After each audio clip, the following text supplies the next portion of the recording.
Hello, everyone. Today we are continuing on with our N5 / beginner lessons, and we are going to jump into Tayform usage.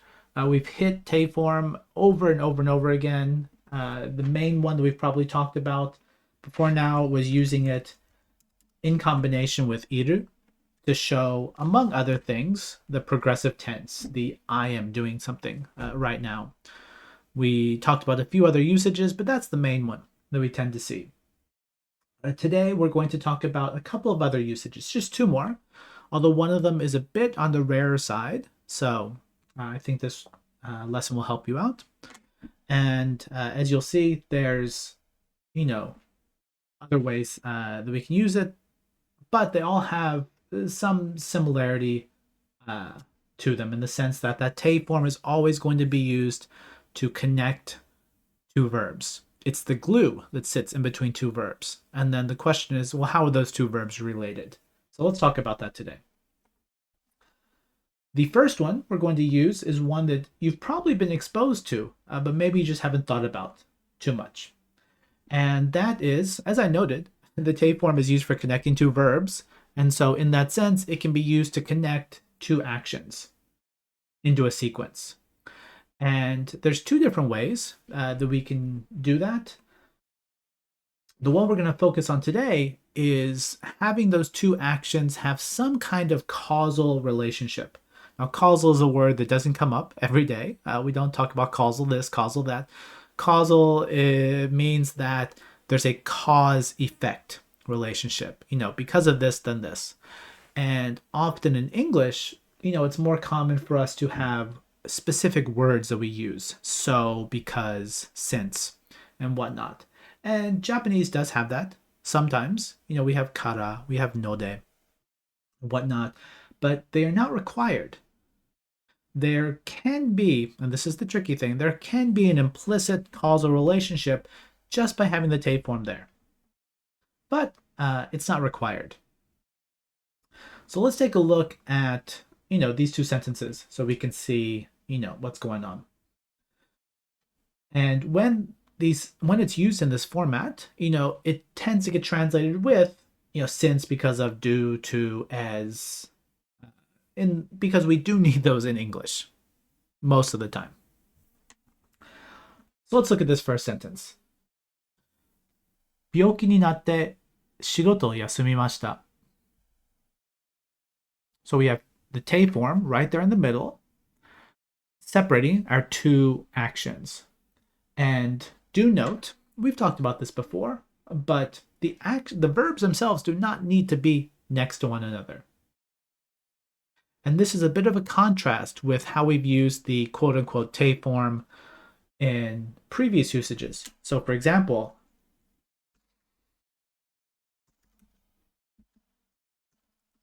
I'm typing something out for you. Now you might wonder, how could you possibly put these two adjectives next to one another? But if you have adjectives and you're globbing them together, and you use that te form to link them, kawaikute oishii. And when I wrote this out, I was thinking of you in many countries. You go to a restaurant and they have kids meals. That's smaller portions. It might come with a small toy or something. And those are very common in Japan as well. And I have often seen that there's this one restaurant we go to where the kids meal has a few fries with it. And then the ketchup that comes with it, they always draw the ketchup out in some shape, like Anpanman or Doraemon. So you have a little drawing made out of ketchup, and you might say kawaikute oishii. So when you're using the adjectives, you're going to have them right next to one another. However, the te form with verbs doesn't have that restriction. It is not necessarily linking two verbs right next to one another, but two verb clauses. And that means it's the verb plus anything else that needs to go with the verb. It could be the subject, it could be the place, the location, the direct object, all that other stuff. All those extra particles can get in between the two. So when we look here and we see that te form, I see two verb clauses. The first one is 病気になって, and you can see I just highlighted that on the screen. And then the second one would be the back half, 仕事を休みました. So, looking at them separately, I became sick. I took off from work. And it literally doesn't say I took a day off from work, but you could see it translated that way. So there is no implicit causality. Like, you cannot say because Tay is there, there's a causal relationship. You could just as easily say, and I'm not even going to put in direct objects, just keep it really simple.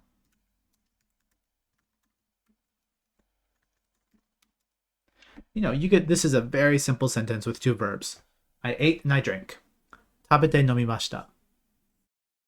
And there's no causality here. There could be, I suppose, but I didn't drink because I ate. Eating didn't make me drink or cause me to drink. It's just I ate and I drank. So it is not implicitly there, but you can add that causality, and it's often obvious through context. You could say, well, they took a day off because they were sick. So it is possible to translate it that way and think of it in the sense of these two sentences being related to one another. The second sentence is, you might say, well, this isn't two, there's not two verbs here. And technically there is. It's just the second verb is dropped out because it's in, casual form. And it's our be verb. It's, I am. So I'm happy because I met my friends. But this works as well. Now, quick question. Let's look at this sentence. Look at the sentence. Tomodachi ni atte ureshii, and the English below it. I'm happy because I met my friends. Is there anything that jumps out at you? There's nothing wrong with these two, but is there anything that jumps out at you when you see these two, the sentence and the translation?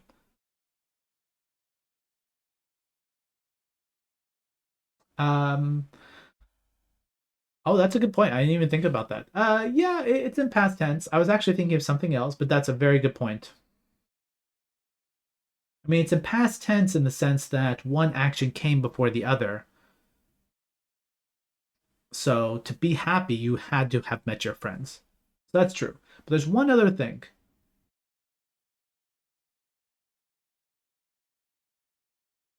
Not about anything specifically grammatical in the sentence. Anything else you notice?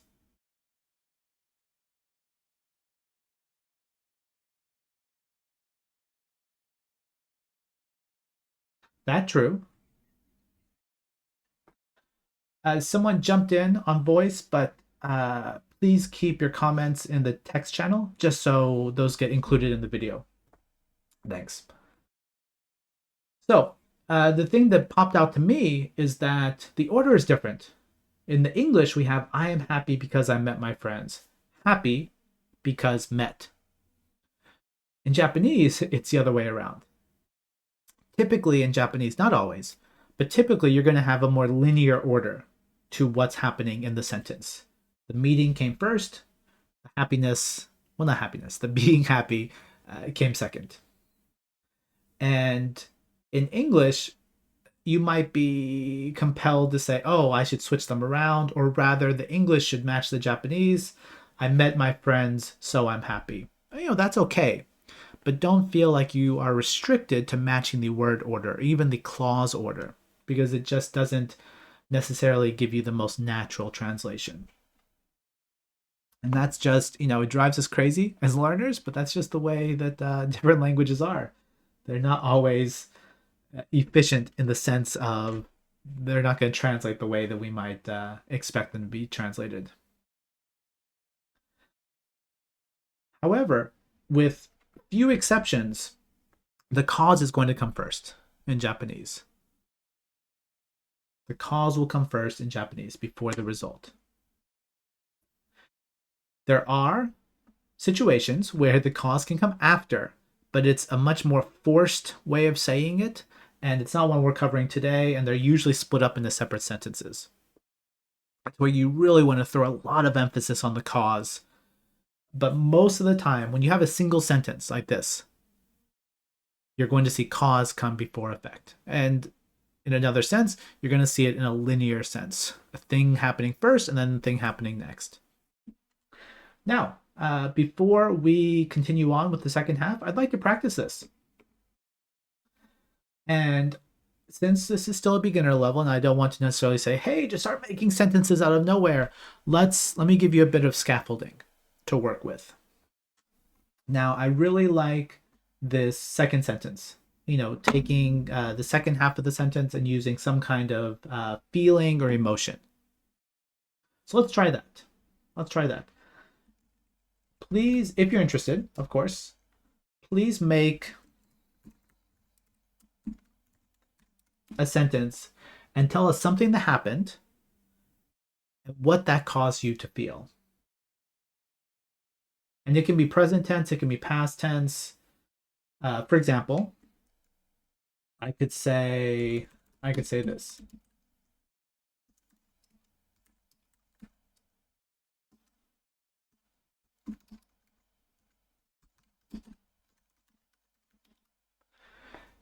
昨日は外で遊んで楽しかった."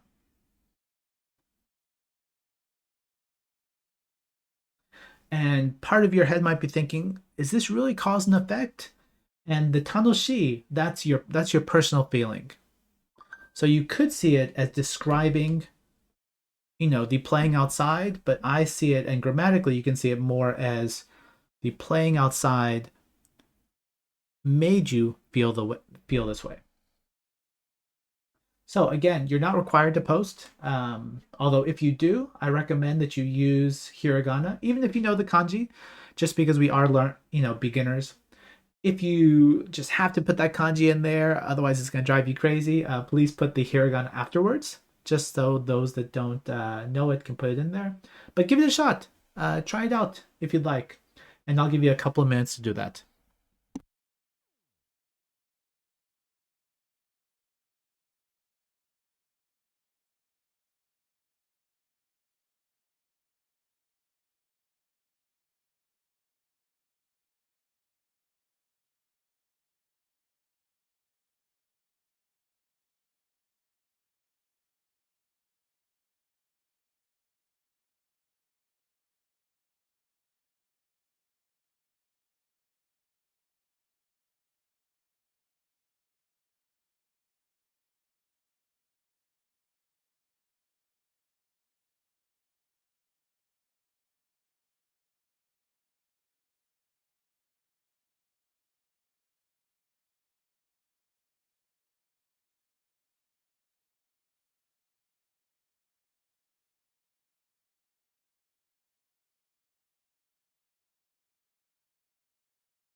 So let's see what we have. I see a few sentences up. So someone talked about oishii tabemono tabete ureshikatta. They had some delicious food and they made them happy. Someone else is talking about losing or running out of money and being sad about that. We have someone else reading a book. Oh, and the book made them sad. So maybe a sad story. Keep in mind that the te form for yomu, for the ones that end in mu, is unde. So instead of yomite, it would be yonde.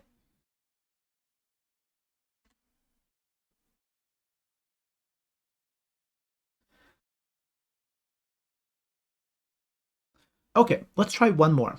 I'm going to make it a bit more complex. And I'm going to give you the second half of the sentence, the full second half of the sentence.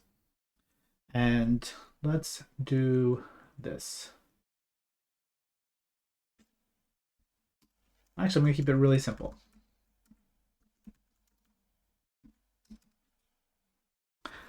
Tsukaremashita. Or, in other words, you got tired. So what made you tired? What is something you did? It doesn't have to be something real. Make it up if you want. What is something you did that made you tired?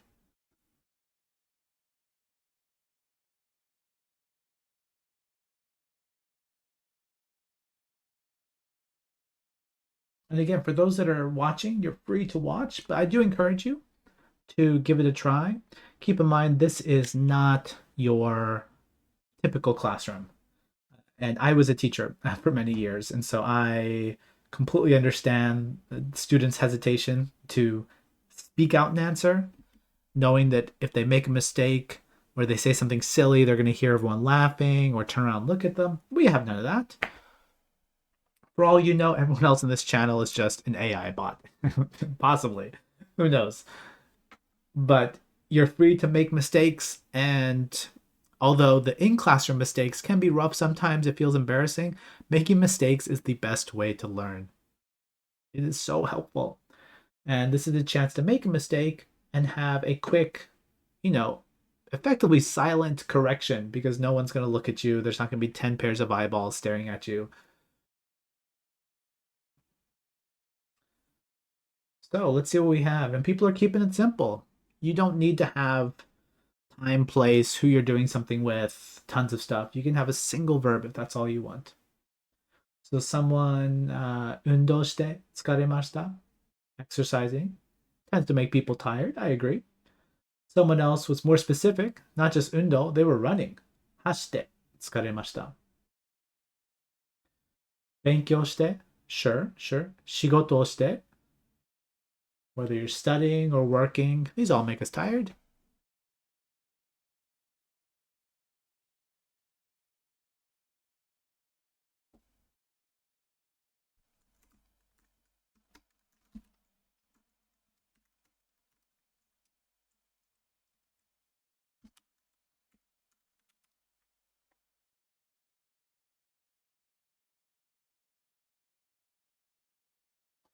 And I point out, I usually do, I forgot to today. If someone else types out your answer, you should still type it out. Just the fact, or the act rather, of typing something out, using your body in some form to type it out, that's practice. That helps strengthen those pathways between your neurons in your brain. And so I would say, and sometimes we'll have 10 people write the same answer in a row if we're doing quick vocab checks. And that's great. And I hear someone that came off a mic or onto mic. I'm not sure which it is. Please mute your mic if you can. Thank you. Someone's asking about when O is a must. That's a tricky one. And often the thing with O is that you can drop it. Especially in casual speech, you can drop it. And even in polite speech, you're taking a step lower. It's not casual yet. It's just less polite.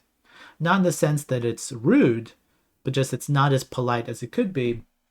But you can often drop the O. But it's easier just to keep it. And you're not going to make any enemies doing that.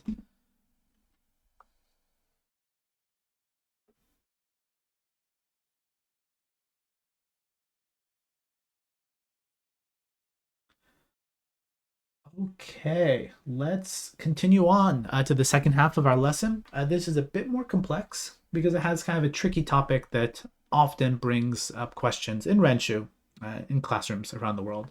So let's get on with it. So there's this other form. Again, we're combining verbs, but this time the second verb rather, is fixed. It's aru. And this is the same aru that we've used to describe existence. There's a book, there's a robot, the robot is eating the book, who knows why. And we use aru. This is the same one. Now, this might make you think, hey, we've done something like this to show a continuing action. And for example, the te iru, let me give you an example.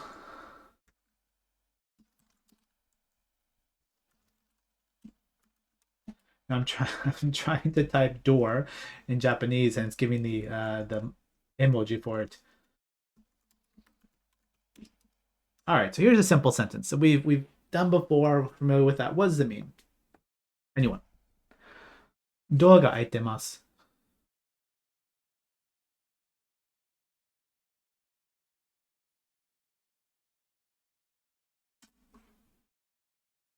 Anybody?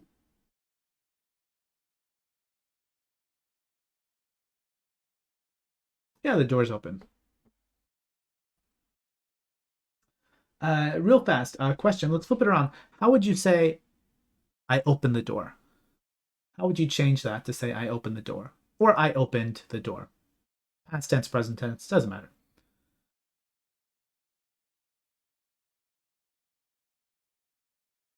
And although one person already answered, I see other people typing, so please type them out.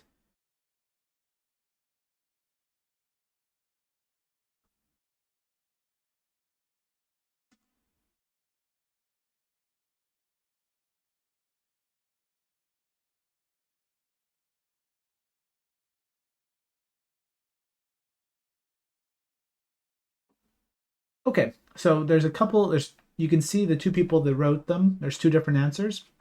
The verb is correct. We are using akeru and not aku. But the verb, the particle you want to use is the o, because we're directing the action. The thing that's getting affected by the action is the door.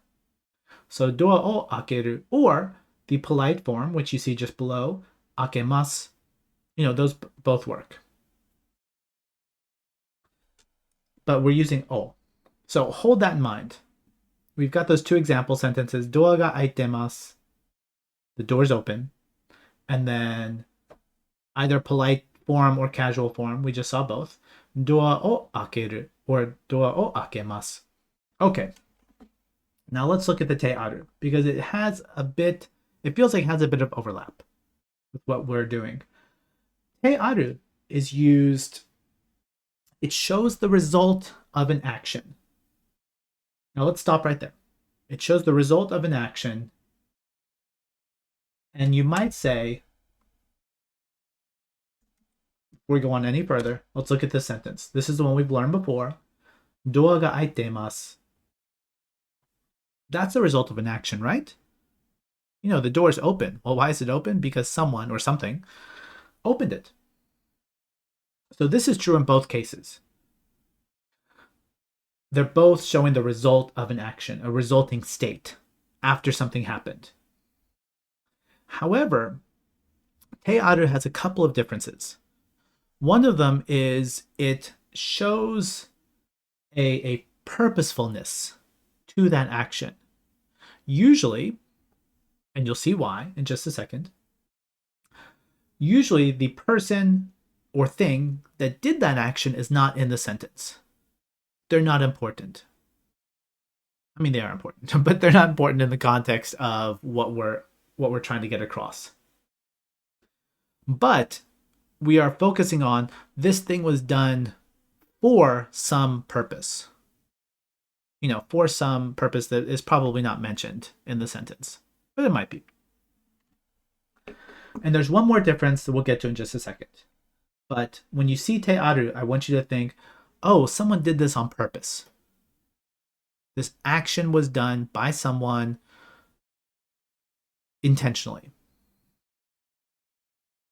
Now, let's look at this first sentence.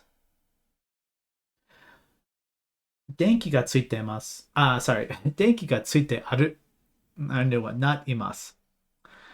Real fast, what does this mean? Let's just look at the verb. Denki ga tsuku. What does that mean? It might not be what you think, which is why I'm asking.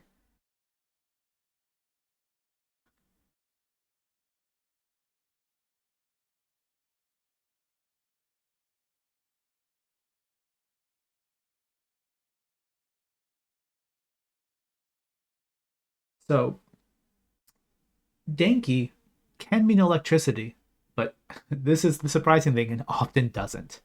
It often refers to something else. And I'll give you a hint. Tsuku means to turn on or to be turned on. And the person that just mentioned it, yes, it's often used to refer to lights. Like in Japanese, you very rarely actually say the word light, as in there's a light in the room, which is crazy because we say we turned on the light. In Japanese, or the lights are on. In Japanese, you don't say that. You say the electricity is on. And the context leads you to understand, oh, they're talking about the lights. Which the first time I heard that, I thought that's bonkers. So when you say this, let's go back to Dento specifically refers to a type of light, the actual physical light. But when you say in Japanese the lights are on, you're not, I feel like it's better to think about, you're not actually talking about the physical light in the room is on. In Japanese, it just happens to be that you're focusing on the electricity being on. Why is the electricity on? For the lights. So when you walk into a room, and someone tells you to turn on the lights, what do you think they say?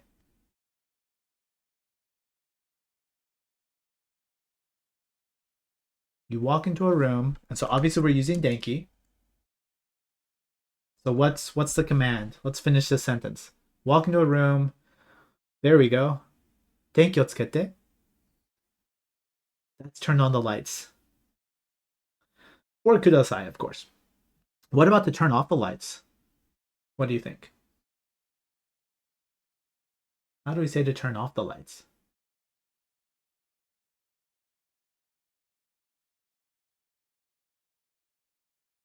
There we go. Erase the lights. Erase electricity. Except you missed. There we go. The in there. Denki o keshite, which is the same thing. The same verb you use to erase something, like on a piece of paper. So craziness, right? Denki means lights often. So anyway, back to the sentence. What were we talking about? So we've got this sentence. Denki ga tsuitemasu. This is not the sentence on the screen. This is what we've done before in the past. All this is saying is the lights are on. And that's how I would translate it as the lights are on. So the sentence that we have on Renshu on the screen right now is in the casual form. But just to match it up, I'm going to switch over to the polite form.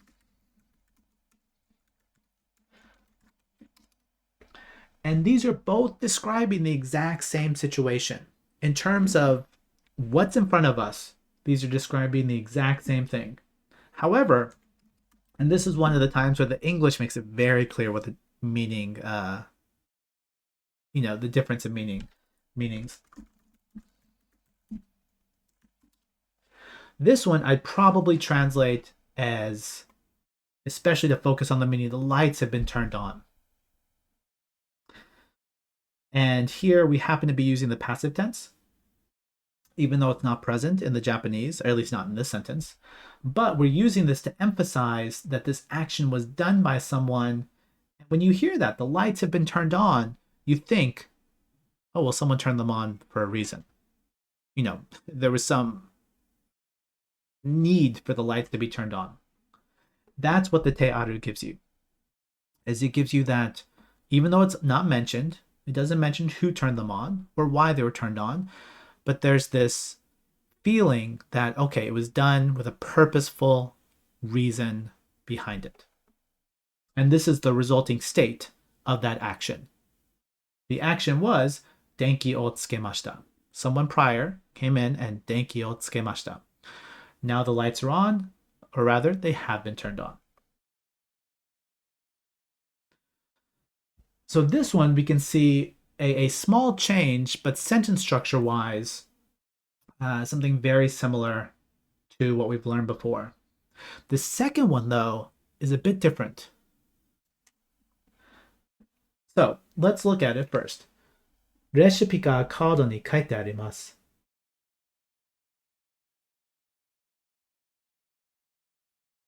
The recipe is written on the card, or the recipe has been written on the card. Looking at this sentence, don't worry about the arimasu. Look at, I'm going to give you some hints. Look at recipe and look at the verb to write. Is there anything that's throwing like your spidey sense off and saying, wait, that shouldn't be the case?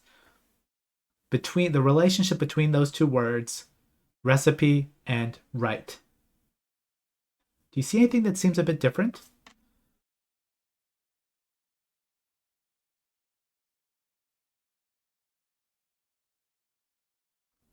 And what I see people already typing out maybe the answer, but if you're still thinking, think about if you were to say, I wrote the recipe. I wrote the recipe. And think about what changes.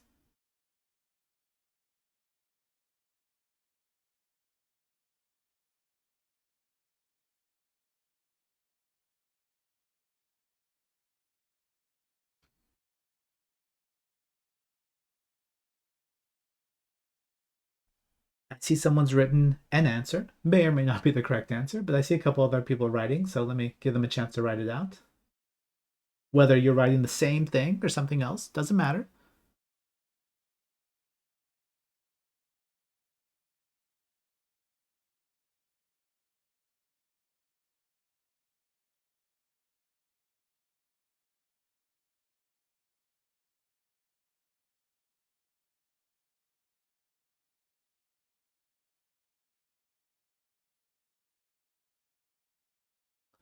So the people are still writing. Feel free to continue. But what the person mentioned first, the first person's comment is the one I was thinking about.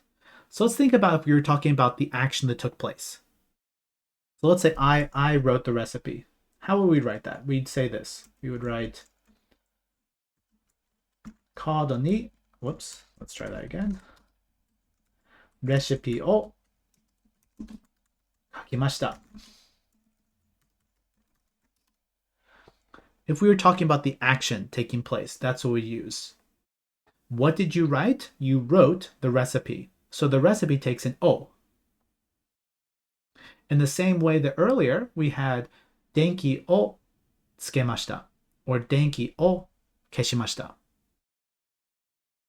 And of course, if I wanted to be explicit in stating who did it, let's say he did it, whoever he happens to be. 彼が or 彼は 彼がカードにレシピを書きました。Because of course, the ga marks the actor, the subject. So what's going on here? How can kaku take recipe as the subject? This is a unique artifact of the te aru. When you're using te aru, whatever you're describing, whether it's the lights being on or the door being opened or the recipe having been written, that thing that received the action, it's what is getting the ga marked. And if you have, that's because it's te aru. If you're not using te aru, this doesn't work. You wouldn't mark it with the ga. And that, so we have recipe ga kaado ni kaite arimasu. The card is written on, the recipe is written on the card, or the recipe has been written on the card. Now you can see, I'm going to copy and paste them real fast from earlier in our conversation. We had these two sentences. And we said we can just swap those out, and they're describing the same thing. It's just tsuite arimasu is talking about, some purposeful action. But the base verb tsuku can be used, in either case. Because it's not, the denki in this situation is not receiving the action. Tsuku is not an action you can direct towards someone. It's, it's an indirect verb. It just happens. However, with this one, this new one that we have, let me copy and paste it. There we go. This is okay. However, this does not work.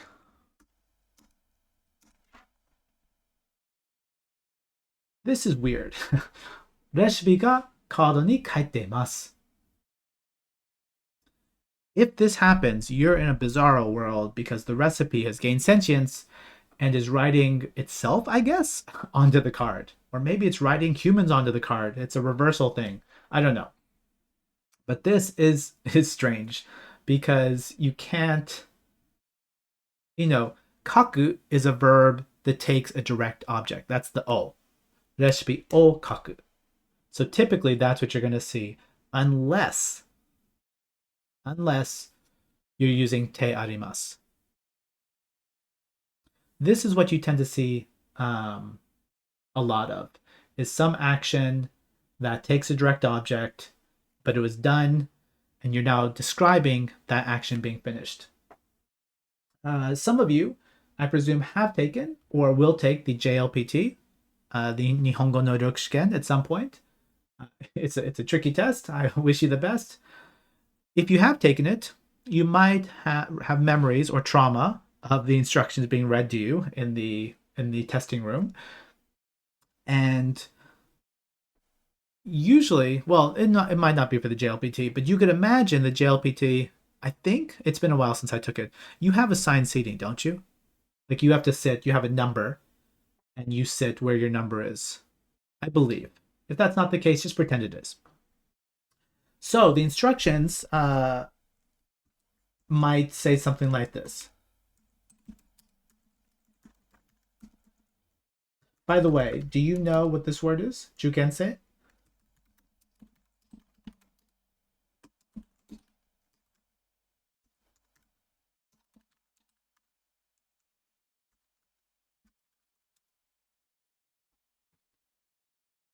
Not really an N5 word, but yes, it's a test taker. It's someone who takes a test. So this sentence might come out in the instructions. So they might say, well, chikensei no bango ga tsukue ni kaite arimasu. The number for the test takers, your number 001 or 002 or whatever. The number for the test takers is written on the desk. Please find your number and sit there. You can imagine something like that being said. And instead of saying, in English, we would say the same thing. There's a number on the desk. The number has been written on the desk or on a piece of paper on the desk. You wouldn't say, we have written the numbers, or I wrote the numbers on the desk. Please find them and sit down. Because typically in these situations, there's no need to mention who wrote it. Like, who cares who wrote those numbers? Or who wrote the recipe? All that matters is that the recipe was written. Those numbers are on the desks. So this te arimasu can be used to remove the subject from the equation, the actor, rather, because it's not important, and instead focus on the result of the action. This has been done. It's here. Because of that, it can be used to show, preparation being done. Often you could say that, preparation is a purposeful action, for something else. And so this marries very nicely with this usage. So just a couple of sentences here, a couple of examples. It's like the passive voice, but the passive voice is much wider in usage and has a radically different sentence structure. And we will get to passive voice, but not at the N5 level. It is N4, I believe, and it's also a nightmare because Japanese passive is kind of crazy. It's kind of weird. It has a lot more usages than the English passive voice does. So we'll put that to the side. But take a look at this. Onigiri ga tsukutte arimasu. The rice balls. It feels weird saying rice balls after hearing onigiri in my head for the last 20 years. But onigiri ga tsukutte arimasu. So usually you don't say something ga and then you put tsukuru after that. You say o, right? Onigiri o tsukurimashita. Keiki o tsukurimashita. Something o tsukurimasu. But with this te arimasu, we're dropping that o and we're using the ga because we're focusing on, whatever received that action. We're focusing on the result of the action. So the rice balls have been made, and there's that underlying, okay, someone made them. And here you can take that a step further and say, okay, someone made them in preparation, maybe for you. If someone says this to you, they're probably saying, these are for you. You can have these.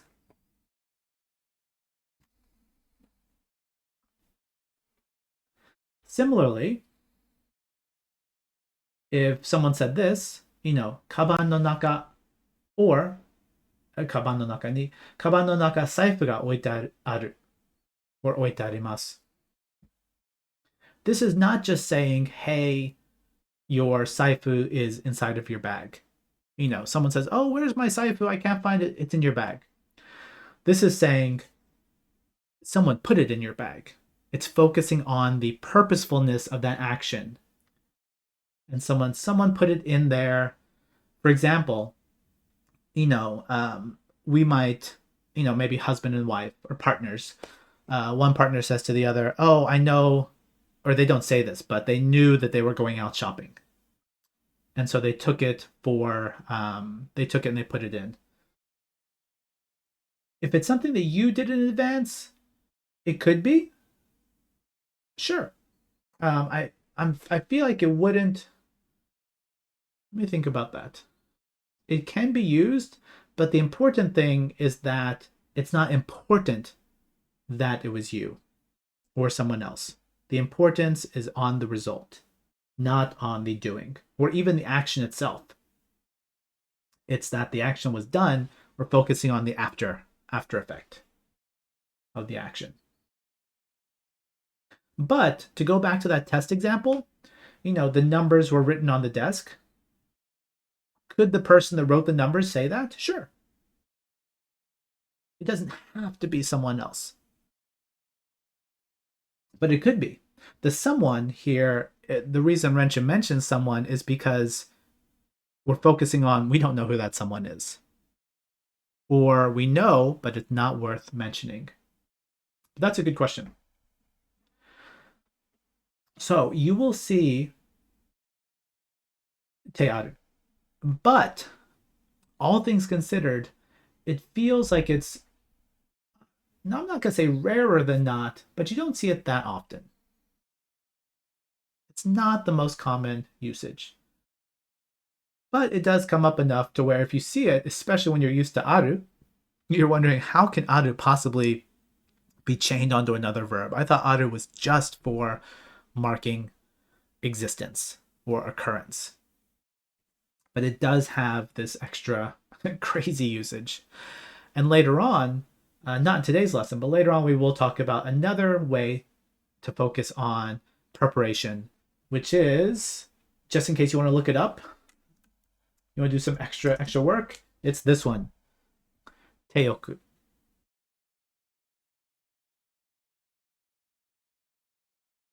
But yeah, that's it for today. Thank you so much for joining us, and do remember that this lesson will be available inside of Renshu's Discord and inside of Renshu itself. If you ever go, whether you're on the website or the app, you can always go to the menu, and you can't see the menu here in the video, but if you pop the menu open, you'll see it. Go down to resources, Japanese lessons, and all the videos are in there. So thanks so much for joining us today, and I hope to see you next time. Bye.